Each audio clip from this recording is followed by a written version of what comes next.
Let's just clarify one thing. You were not in the room where it happened when Donald Trump rambled and ambled around in front of the CEOs. But you talked to several people who were there, who wanted to support Trump, who after it was over came to you, despite what the Wall Street Journal wrote a couple of days later, which was just incredible. But came up to you and said, this guy was just completely out of it.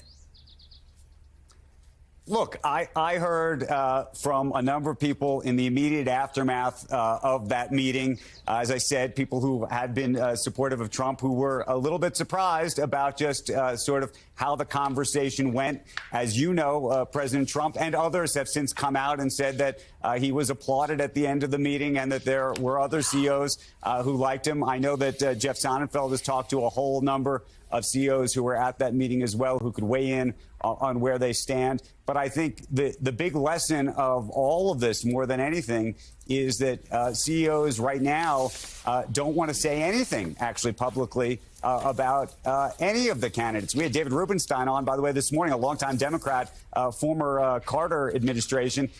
President Biden actually sleeps in his home in Nantucket in the summers. And I asked him, are you supporting President Biden?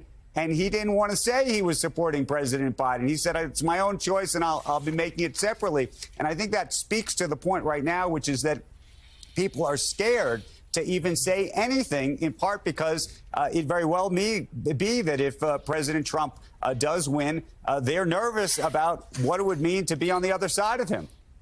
So, Jeffrey, let's talk about these billionaires and CEOs, the reticence that Andrew just described to speak out, even if someone's loyalty seems pretty clear.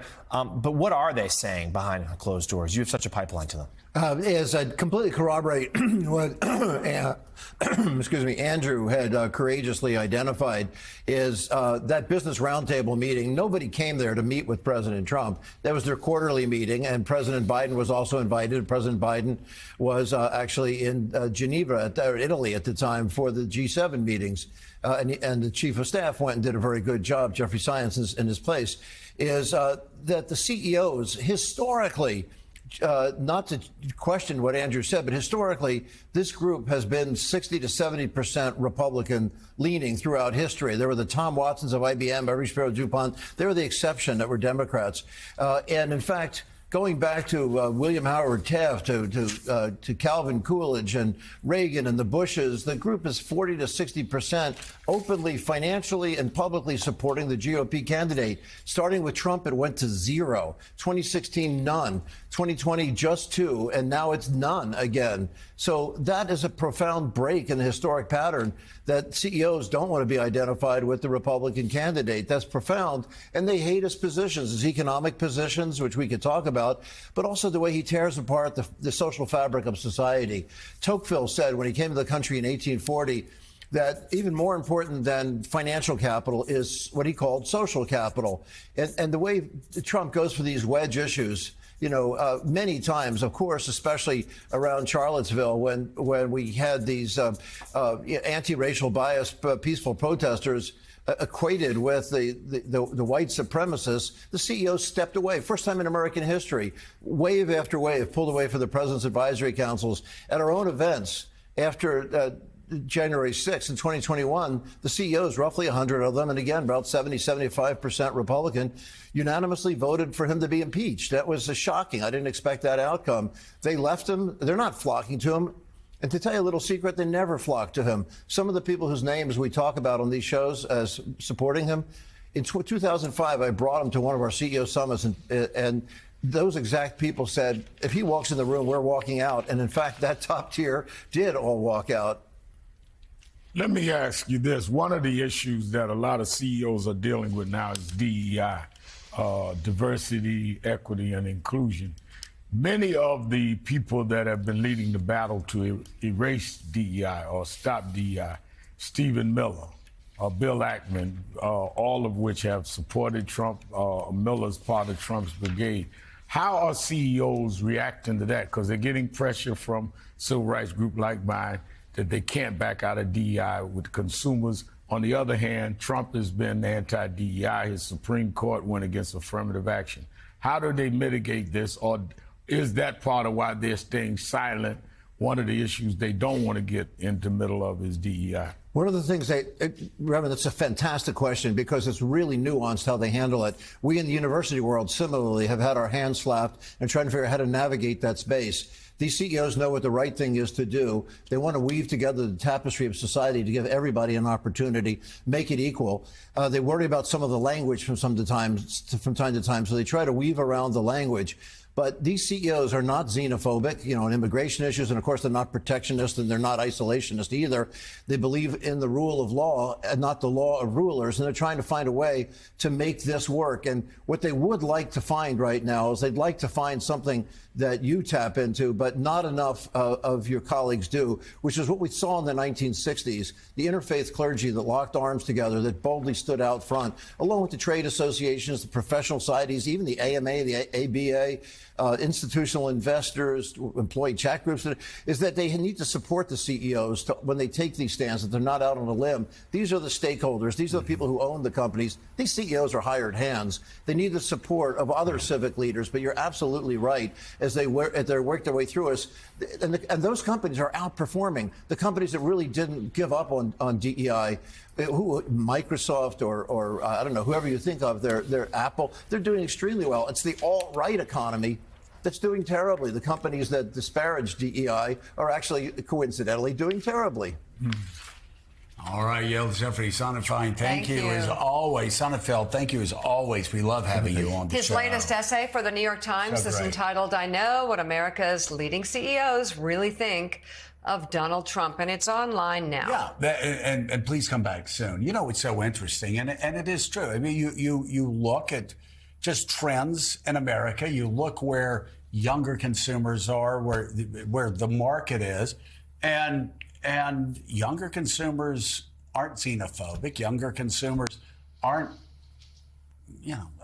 playing to these appeals. So if you just look at CEOs who are interested in the bottom line, they have to worry about their entire audience here. And so, a lot of the xenophobia doesn't work. I will say it's also fascinating that just as you talk about CEOs, immigration has traditionally been a Republican issue. I know that would sound shocking in 2024, but business owners, small business owners, large business owners, CEOs, they love immigration. Like Ronald Reagan said, they love having fresh ideas and Americans, America growing.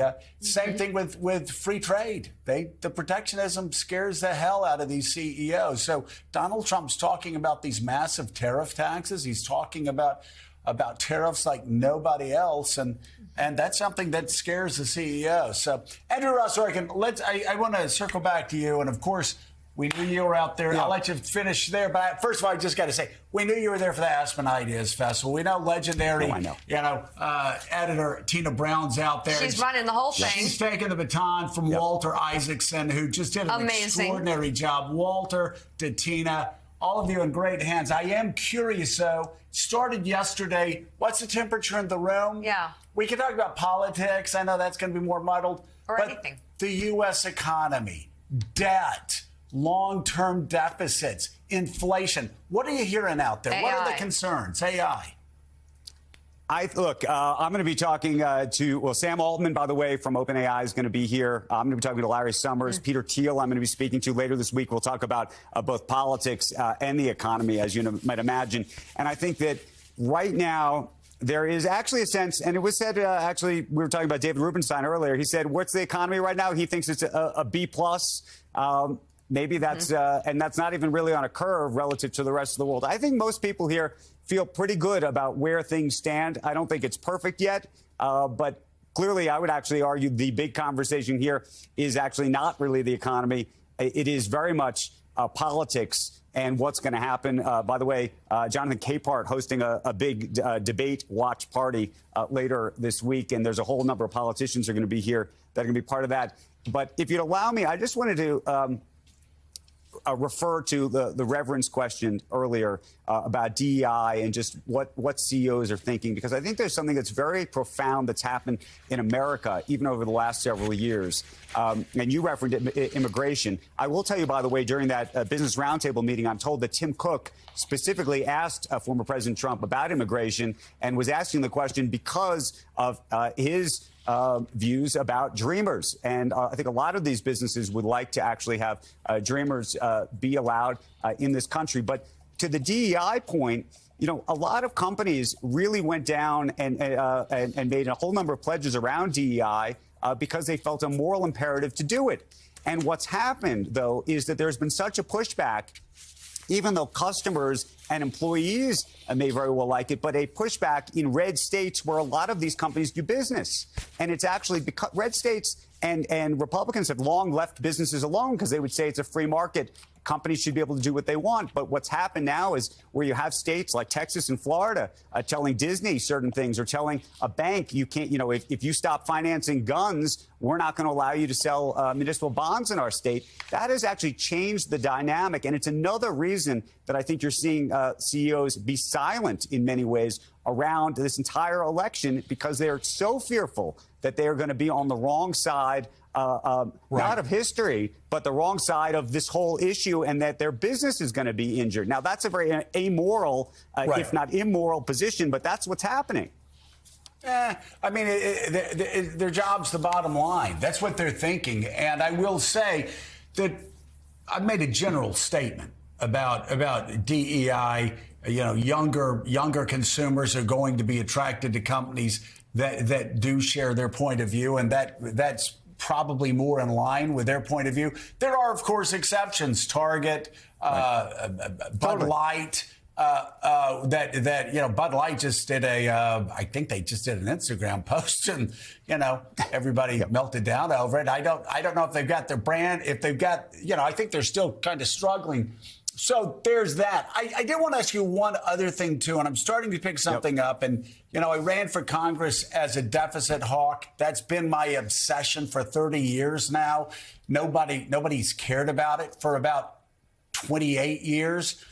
But it's back. You know, reading the Financial Times, read the Financial Times this weekend, a story about what's happening in France. They're very concerned about the debt, public debt there. The United States, stateside, reading a lot of papers this past weekend, they're starting to raise concerns again about the deficit, about the debt. Yep. Are you hearing any of that out there? I would say a little bit, but not hugely yet. I do believe that with what they call the bond vigilantes, this idea that there could be a day where all of a sudden the cost of our debt skyrockets. And that is the real anxiety. And, you know, every financial crisis that's ever happened in our history has been a function of debt. That's what it is. It is the match that lights the fire every single time. And the problem is that it's not something that happens, you know, the loss of confidence doesn't happen over years and months. It happens overnight. And that, I think, is what makes a lot of folks nervous. Now, the question is how that would all manifest itself. I don't think that we're there yet, but clearly over the next 4 to 8 years, when you look at where our debt and deficits are, if they don't come under control, I think a lot of the things you're seeing happen in Europe may come to America.